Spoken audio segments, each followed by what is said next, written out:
బలిచక్రవర్తి నుండి 3 అడుగుల దానాన్ని పొందిన శ్రీకృష్ణ పరమాత్మ ఆకాశమంత ఎత్తెదిగి 3 లోకాలను కొలిచాడు.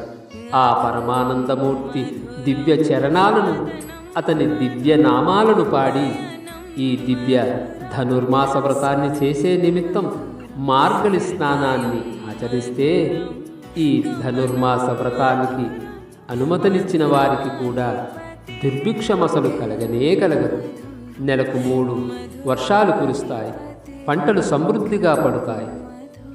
పాలు పితుకగా గోవులను తాకగానే పాలను సమృద్ధిగా కురిపిస్తాయి. కావున ఈ వ్రతాన్ని చేద్దాం అని గోపికలను పిలుస్తోంది గోదాదేవి. భావం: ఎక్కడ భగవన్నామ స్మరణ ఉంటుందో అక్కడ ఐశ్వర్యము, సంపద ఉంటుంది. మధురా